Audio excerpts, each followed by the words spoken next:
அந்த பொண்ணு என்கிட்ட வந்தது இல்லை, நானும் அந்த பொண்ணு கிட்ட போனதில்லை. அது வந்து தொலைநோக்கு பாரு அப்படி இருந்துட்டு ஆஹா ஓ இன்னைக்கு என்ன ஸ்கூலுக்கு வந்திருக்கா வந்திருக்கு, நீ ஸ்கூலுக்கு வரலையா வரல, அப்படிதான். நம்ம அவ்வளோதான் நம்மளோட அந்த இது. அது கடைசி வரைக்குமே நான் அப்படிதான் ஓட்டினேன் அந்த விஷயத்த. பட் ஏய் இதெல்லாம் கட் பண்ணி தூக்கி தாண்டா ஆகணும், பாதி கண்டென்ட் காணாம போயிரும்டா அதுல. சரி சொல்லுங்க.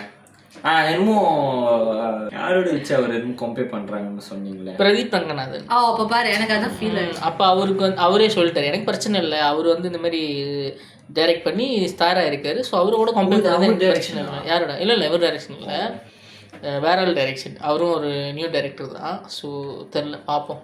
இந்த படம் ரிலீஸ் ஆனதுக்கப்புறம் தான் நம்மளுக்கு வந்து இதோட ரிசல்ட் என்னன்னு தெரியும். ஸோ ஒரு நாள் இவரோட லவ் ஸ்டோரி நம்ம கேட்போங்க எப்படி இருக்குன்ட்டு.